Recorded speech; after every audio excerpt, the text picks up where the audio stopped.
ہو سکتا ہے کہ ملک دشمن ایجنسی جو وہاں پہ کام کر رہی ہیں کینیا میں انہوں نے ان کو ٹارگٹ کیا ہو تاکہ وہ پاکستان کی بدنامی کا باعث بن سکے. تو اس حوالے سے جو چیزیں ہیں وہ بڑی کلیئر کٹ ہے کہ اس کمیشن کی جب تک رپورٹ نہیں آتی اتنی دیر تک ہم یہ لوگوں کو بھی چاہیے, عوام کو بھی چاہیے کہ وہ الزامات سے پرہیز کریں اور اپنے اداروں کو اپنی قومی سلامتی کے حوالے سے اس کو کیئر کریں تاکہ انٹرنیشنل لیول کے اوپر ہمارے ملک کی بدنامی نہ ہو. اچھا, اس حوالے سے جو پولیٹیکل پارٹیز ہیں یہ دوسرے پر ٹرولنگ کر رہی ہیں, ایک دوسرے کے اوپر الزامات, اپنی اپنی سیاست کرنا شروع ہو گئی, اس حوالے سے آپ کیا کہیں گے؟ جی بالکل, یہ دیکھیں نا کہ جیسے اب ارشد شہید جب ہوئے ہیں تو اس کے ساتھ ہی عمران خان صاحب نے بھی لانگ مارچ کا اعلان کر دیا اور دوسری جو پارٹی ہیں انہوں نے بھی کمیشن بنانے کا اعلان کر دیا. اور سب سے افسوسناک جو بات ہے, مریم نواز نے جو اس حوالے سے ایک بیان جاری کیا ہے, انتہائی افسوسناک ہے. صحافتی کمیونٹی کا اس بیان کے ساتھ انتہائی جذباتی طور پہ دکھ ہوا ہے ہمیں کہ وہ ٹھیک ہے ایک پارٹی کی سربراہ ہیں, ایک پارٹی کے سربراہ کی بیٹی ہیں, تو ان کو صحافتی کمیونٹی کے جذبات کا بھی خیال رکھنا چاہیے. ان کی پسند ناپسند لینا چیز ہے, لیکن جب وہ الفاظوں کا چناؤ کرتے ہیں تو وہ یہ سوچ کے کریں کہ ہم اس ملک کی لیڈرشپ میں ہیں, لوگ ہمیں مانتے ہیں, ہمارے ووٹ بینک ہیں, ہماری کئی باتوں سے لوگوں کی دل آزاری ہوگی, کمیونٹی کی دل آزاری ہوگی. صحافتی کمیونٹی جو ہے کچھ لوگ ان کے ساتھ بھی ہیں, کچھ لوگ ان کے ساتھ ہمدردی بھی رکھتے ہیں. تو جو ہمدردی رکھتے ہیں آپ ان کو مشکلات میں کیوں ڈالتے ہیں ایسے بیانات دے کے جو ہمارے لیے ایک مشکل کا باعث بن سکتے ہیں. اور اس حوالے سے میں کہنا یہ بھی چاہتا ہوں کہ جو پارٹی کے سربراہ ہیں ان کو اپنے جو کارکنان ہیں ان کو کہنا چاہیے کہ آپ اس قتل کو سیاسی رنگ نہ دیں. یہ ہو سکتا ہے ملک کے خلاف ایک بہت بڑی سازش ہو, پاکستان میں انتشار پھیلانے کی سازش ہو, ٹھیک ہے, مختلف پاکستان کے جو حلقے ہیں وہاں پہ جو لوگوں کو بھڑکانے کی سازش ہو, تو پارٹی کی جو سیاسی پارٹی کے سربراہ ہیں ان کو اس حوالے سے بھی سوچنا چاہیے کہ کیا یہ انٹرنیشنل سازش تو نہیں ہے, پاکستان کا ماحول خراب تو نہیں کیا جا رہا. ابھی پاکستان بڑی مشکل سے دوبارہ اسی طرف آ رہا ہے جس طرف وہ کرا تھا پہلے. تو پاکستان کے حالات اگر بہتر ہو رہے ہیں, گرے لسٹ سے پاکستان نکل چکا ہوا ہے اور مختلف جو چیزیں ہیں وہاں سے پاکستان نکل رہا ہے, تو ہمیں سوچنا چاہیے کہ پاکستان کا نقصان نہ ہو. دوسرے نمبر پہ جو سب سے اہم بات ہے کہ ہمارے سیاستدان کسی صورت یہ نہیں سوچ رہے کہ ہم کیا الزام لگا رہے ہیں, کس کے اوپر الزام لگا رہے ہیں. ٹھیک ہے, کل یہی الزام نواز شریف کے اوپر لگتے تھے, اس سے پہلے زرداری کے اوپر لگتے تھے, اب عمران خان کے اوپر لگ رہے ہیں. تو میرا خیال ہے یہ سب پارٹی کے سربراہ کو آپس میں سوچنا چاہیے کہ سیاست میں ڈیڈ لاک نہیں ہونا چاہیے کسی جگہ پہ.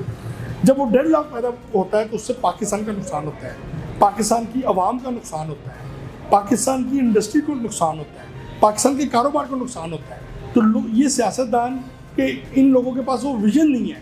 اچھا جی, عمران خان صاحب کے پاس تو ان کا فین کلب بہت بڑا ہے ماشاءاللہ, لیکن جب وہ ڈیڈ لاک پیدا کر لیتے ہیں تو اس سے یہ ہوتا ہے کہ گلی محلوں میں گالی گلوچ کا سلسلہ شروع ہو جاتا ہے.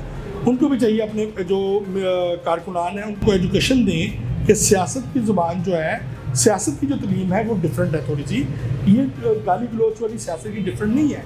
سیاست تو بڑی عاجزی انصاری والی چیز ہے کہ بڑے پیار سے ملنا پڑتا ہے, جھک کے بتانا پڑتا ہے, اپنے جو آپ نے ڈلیور کیا ہے اس کے بارے میں آگاہی کرنی پڑتی ہے. گالی گلوچ, آپ کے بڑے بڑے جو سیاستدان ہیں, پی ٹی آئی کے رہنما ہیں, وہ گالی گلوچ اور بدتمیزی سے اپنی گفتگو کا آغاز کرتے ہیں. یہ ہمارا سسٹم نہیں تھا. کیا اس سے پہلے نواز شریف اور بینظیر کی آپس میں نہیں لگتی تھی؟ کیا وہ اسی طرح گالی گلوچ کرتے تھے؟ ایسا نہیں ہوتا تھا. ڈیڈ لاک بھی نہیں پیدا ہوتے تھے, جماعت اسلامی کے مظاہرے نہیں ہوتے تھے, دھرنے نہیں ہوتے تھے, لوگوں کی ہلاکتیں نہیں ہوتی تھی. ہلاکتیں ہوئی اس کے باوجود ڈیڈ لاک پیدا نہیں ہوا تھا. مذاکرات کے ذریعے ملک کو آگے لے جانے کی کوشش کی جاتی تھی, ملک کے حالات بہتر کرنے کی کوشش کی جاتی تھی. تو خدایا تمام سیاسی پارٹیوں کے سربراہ کو چاہیے کہ وہ جو جذباتی تقریریں ہیں, الزامات کی سیاست ہے اور یہ جو ڈیڈ لاک پیدا کرنے والی سیاست ہے, اس سے پاکستان بند ہوتا ہے.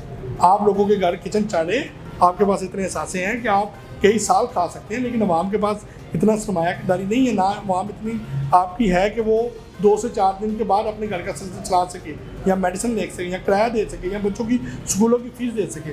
تو ان کو چاہیے کہ وہ ایک دوسرے کی الزامات کے حوالے سے جو سیاست ہے اس کو بند کریں. یہ بہت بڑا سانحہ ہے اور اس وقت جرنلسٹ کمیونٹی کے علاوہ ہیومن رائٹس کی تنظیمیں ہوں, پاکستان کی عوام ہو اور پاکستان سے باہر بھی اس وقت دل جو ہے نا وہ خون کے آنسو رو رہا ہے. تو میں تو یہی کہنا چاہتا ہوں کہ سب سے پہلے ہمیں یہ دیکھنا چاہیے کہ ان کے لیے جو یہ زمین تنگ کر دی گئی وہ کیا محرکات تھی پاکستان میں, اور وہ کون لوگ تھے جن کی وجہ سے انہیں پاکستان سے جانا پڑا. یہ ایسی چیزیں ہیں جن کے بارے میں تحقیقات ہونی چاہیے, اس کے بعد حکومت پاکستان کو جو جوڈیشل کمیشن بنانا چاہیے جو کینیا گورنمنٹ ہو انٹرپول کے ذریعے اس میں جرنلسٹ کمیونٹی کے بھی لوگ ہونے چاہیے اور ہیومن رائٹس کے، تاکہ آزاد ہر ایک جو یہاں پہ جرنلسٹ ہیں لوگ ہیں انہیں پتہ ہونا چاہیے کہ اصل یہ ہوا ٹارگٹ کلنگ ہوا کیا ہے، انہیں شہید کیسے کیا گیا اور کیوں کیا گیا اور کن محرکات کی وجہ سے۔ یہ سوال اٹھتا رہے گا جب تک ایک آزاد جوڈیشل کمیشن نہیں بنایا جائے گا اور جب تک انفارمیشن کمیونٹی چاہے وہ جرنلسٹ ہو، ہیومن رائٹس ہو، عام عوام ہو، یہ اوپن نہیں کیا جائے گا تو اس پہ کسی کو بھی اتنی دیر تک اعتماد نہیں ہوگا۔ اور سب سے بڑی بات مجھے جو لگ رہا ہے نا، سب سے بدقسمتی جو ہمارے لیے وہ یہ ہے کہ ارشد شریف اور جتنے ہمارے دوست ہیں جو اس پاکستان میں موجود ہیں، اس وقت دیکھیں جب ان کو یہ شہید کیا گیا اس کے بعد تمام میڈیا بریکنگ نیوز دے رہا ہے، تمام یونینز اس کے حوالے سے ہمدردی کے لیے پریس کلب ہے۔ اگر یہی دوست اور میڈیا ان کے ساتھ اس وقت کھڑا ہوتا جب وہ پاکستان سے ٹریول کر رہے تھے تو آج جرنلسٹ کمیونٹی کو یہ وقت نہ دیکھنا پڑتا۔ میں یہی کہنا چاہتا ہوں کہ ابھی بھی وقت ہے کہ تمام یونینز پریس کلبز کو اکٹھے ہو جانا چاہیے، اکٹھے ہو کے جب تک ان مافیا کا مقابلہ نہیں کیا جائے گا تو میں سمجھتا ہوں ایسے ہمارے بہت سے اور دوستوں کو پہ بھی یہ مصیبتیں آئیں گی۔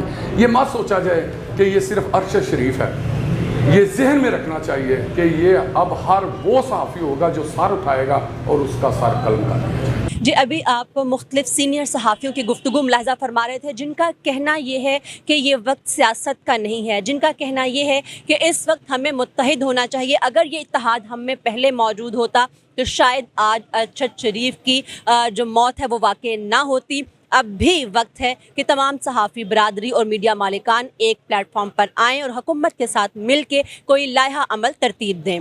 پروگرام آپ کو کیسا لگا اپنی رائے سے آگاہ ضرور کیجیے گا اور اس حوالے سے اپنی فیڈ بیک بھی ضرور دیجیے کہ ایسے واقعات کی روک تھام کے لیے کیا کیا جانا چاہیے۔ اپنی میزبان نسرین بٹ کو دیجیے اجازت، اللہ حافظ۔